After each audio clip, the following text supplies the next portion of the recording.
Good morning, Internet. This is Alex does Sudokus, and it is Saturday, the 12th of September 2020. We have another medium New York Times Sudoku for you today, and let's dive right in with some Snyder notations. So what we do with Snyder notations is on the board, wherever we can place only two possible candidates within a cage, we're going to place them for each number, that is. And if we've got more than two candidates within a cage for a number, we're not going to pencil mark them in. And if we've got less than two, that means we've confirmed where our number is. And it'll make more sense as we go along. So let's see. These two twos locks out these four cells. So I've got two possible candidates for the two, so I pencil mark them in. The twos also see into this cage, leaving me with two possible candidates there, so I pencil mark them in. So with these pencil markings, it basically means the two has to be in one of these two cells within the cage. It also means for the entire column, it's locked in this cage now as well. So no twos can go outside of this cage within the same column. And that forms what's called a pointed pair. So it points in this direction, in the direction it lines up at. And it basically means no twos can go in any of the remaining cells. So that basically means twos are now locked in these two cells in this cage as well, because I've got a two there and I've got a pointer pair looking into this column. So using these kind of logics, we should be able to pencil mark in lots of things and basically deduce our solution that way. That single two acts on this cage and gives me two possible candidates, so I can pencil mark them in. But in the remaining cages, I've got more than two candidates, and I'm not going to pencil mark them in because it will only serve to confuse things right now. So we shall see how powerful Snyder notation is later. So these threes locks a pair of threes in this cage, and that's the terminology I use a lot. Candidates being locked in certain positions. So if we look at this cage here, the threes can't go in here because of that three. So whilst we're not pencil marking in the threes as a triple in this cage, we do know that the threes are looking, there's a pointed triple of threes here locking this column. So in the final cage, in this orientation, we know that the threes have to be locked in this column up top. So that's another way of using Snyder notations. But also, this is the reason I go around the board in ascending order, basically from 1 to 9, because if I stay with the threes, I can spot these invisible pointed triples as well. So let's continue on with the threes. It doesn't look like we can do anything else, so let's look at fours then. So fours are a bit awkward. They don't line up in any way, so they're all forming kind of, they're sort of diagonally or in a nice smooth way in terms of the cages that they're positioned. But this four locks these three cells, and that four locks these three cells, so, oops, I've got another pointer pair of fours there, it's pointing downwards, so that means four has to be in this column, in this cage, and it's over in here, because that four locks out the cell, the row as well. So I've got 4 and the pointer 4 locking these columns. So that's still useful. Let's see, I've got another pair of 4s here because of this 4 and that 4 acting on each other. And that's useful because now 4s are locked in these two cells, and I've already got a 4 here. So that now has to be a 4. And here's the power of Snyder notation coming into play. And by placing it at 4, we have basically, well, first of all, we've eliminated this 4. So there's only one candidate left in this cage, and it has to be here. But also, when I placed the 4, I've effectively eliminated a 3. So since I've only got 2 possible locations left in this cage for the 3, 3 has to go in the other remaining location. So this is the power of Snyder notations, basically allowing you to kind of make those kind of deductions. But let's maintain the 4s and see if we can do anything else with it. At a quick glance, it doesn't look like we can do anything else with the 4s.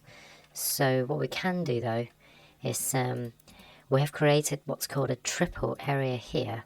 That's always worth investigating. A triple is basically in any dimensions, either a row, a column, or a cage only have 3 remaining cells, it means only 3 candidates can go in them. And it's always worth checking to see if it means any of the numbers are actually resolvable, or at the very least you can pencil mark in anything. In this instance, we've got a pair of 8s down here because I'm missing 8 in this column and I've got an 8 seen to that cell. But 1s and 1 and 7s can all go into all 3 cells, so maybe worth leaving it for now. But when we come back, we may pencil mark them in as well, just as a next stage of Snyder notation pencil marking. So anyway, we've done 4s now, so let's move on to 5s. So these 2 5s along with that 5 actually locks a 5 in this position, and now these two 5s covers the 2 rows, and that 5 covers a column, so I've got another pair of 5s up here, down here even. These 5s, there's a pair of 5s locked in there because of the rows being taken and the column being taken by this 5, and I think that's all the 5s that we can do. So looking at the 6s, I've got 4 6s all looking to the same cage. That always results in a solve of a number, basically, because there are 2 columns and 2 rows that a number cannot be in within each cage. So if you've got 4 numbers, well, you can't have 3 numbers looking into a cage and still have a missing number. So there have to be 2 of the rows and 2 of the columns being covered. So there has to be a number left. Let's continue on with the 6s. So these 2 6s lock out these cells, forcing the 6s to be in here, and that 6 also interlocks with that 6, covering these 4 cells, locking a pair of 6s in there. And I think that's all we can do with the 6s. In all the remaining cages, cages are a box of 9 cells, basically. I should probably clarify my terminologies at the start of each session. But yeah, all the other cages have 3 or more candidates, so we're going to leave them alone. 7s, well, I've got a pair of 7s here up top because of these 2 7s covering the rows. These 2 7s locks a pair of 7s down here as well. That 7 and that 7 cover these 4 cells, so there's another pair of 7s there. So that forces a pair of 7s over here, and as expected, the 7s are locked in these 3 cells along this column, so we already knew that. But I think that's all we can do with the 7s, so let's move on to 8s. So 8s are locked in these 2 cells because of that 8 and that 8. That further locks a pair of 8s over here because I've got a pointer pair of 8s looking down and that 8 looking up. So what else can I do? Nothing else on the 8s really, so let's have a look at the 9s. Well, 9 is locked in this cell because of these 2 9s covering the columns, so I've just erased a 6, so the other 6 has to be correct. So that erased a 2, so the 2 has to be correct. So that 6 clears that pencil marking 6, forcing a 6 over there. That 2 locks a pair of 2s in those 2 cells, which is quite useful actually, but let me have a look around first. Okay, so I've got a pair of 2s locked in this cage on columns 5 and 6, and if I look up here, I've also got 2 locked in columns 5 and 6 as well within this cage. So I've essentially eliminated columns 5 and 6 from these 3 cages, well, from these 2 cages.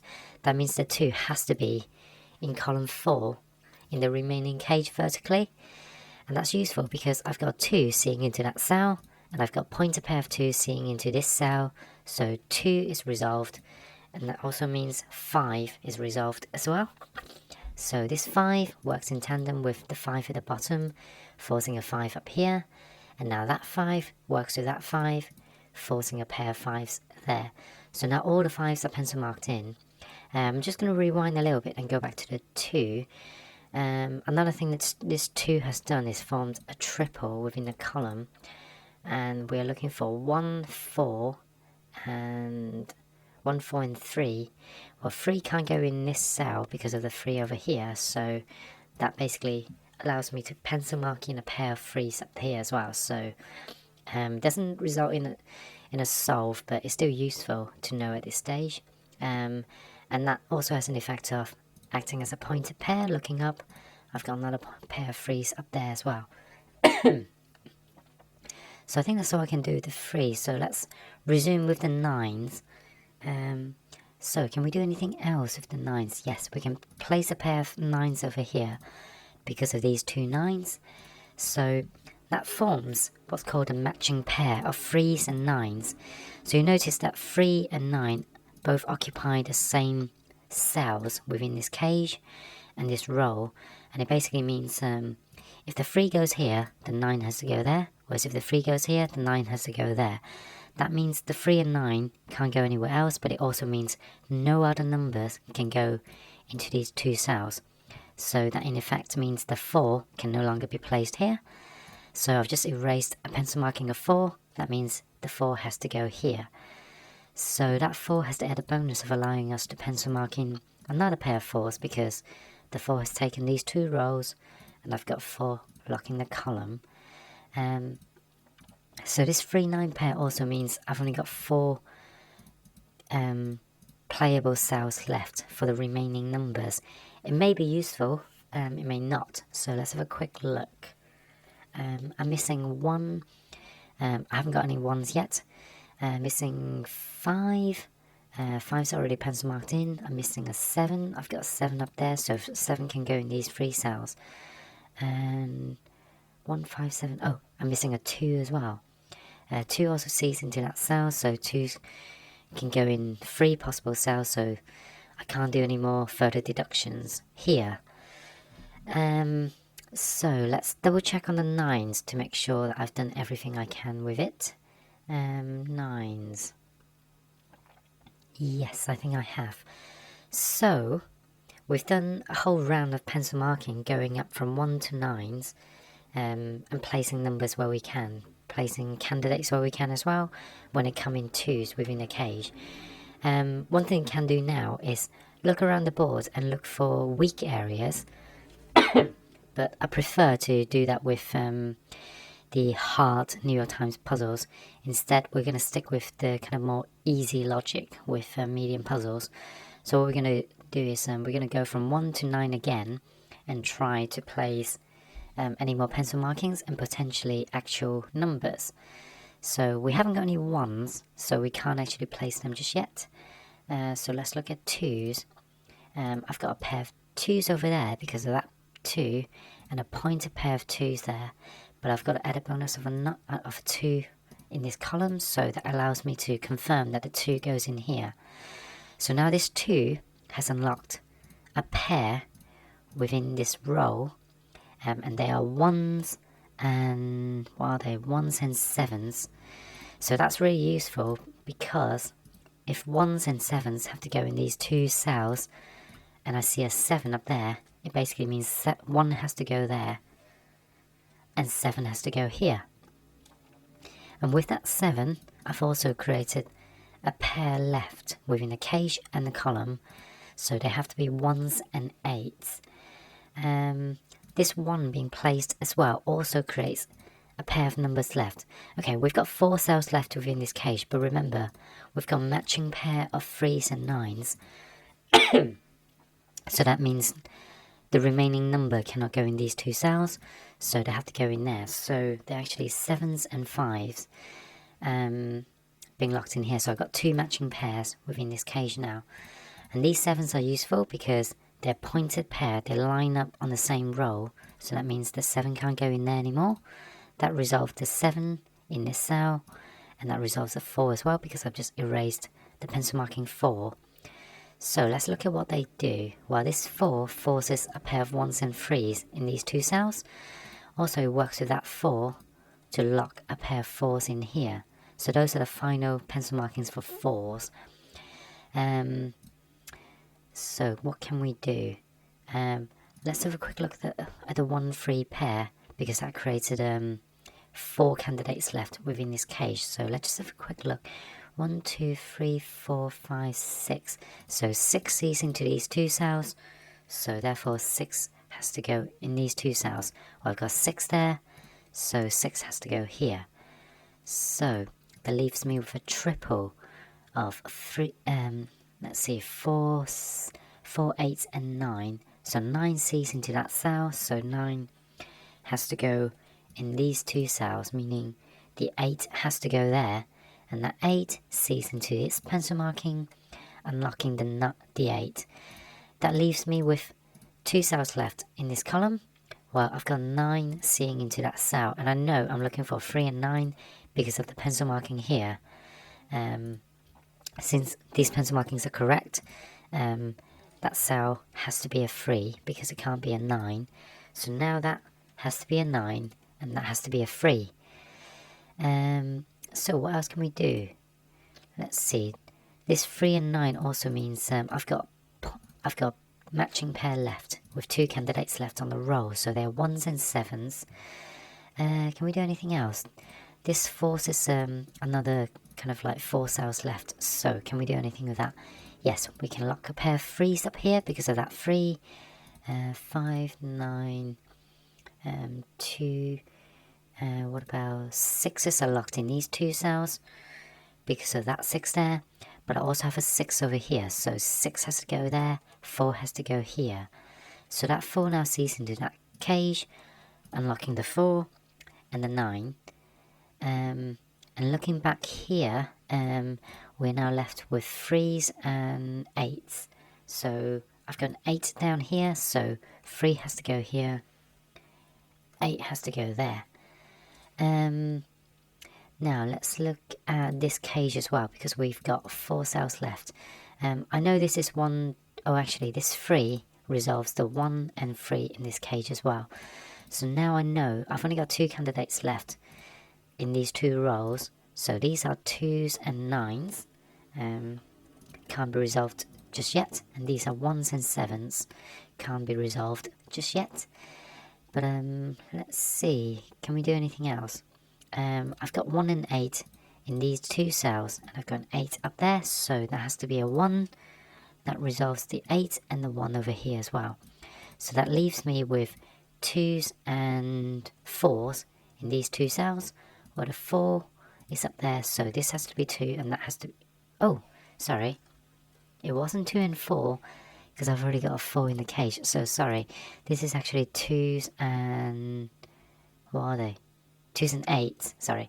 I've got an 8 up there, though, so that's still a 2, but that's an 8 instead.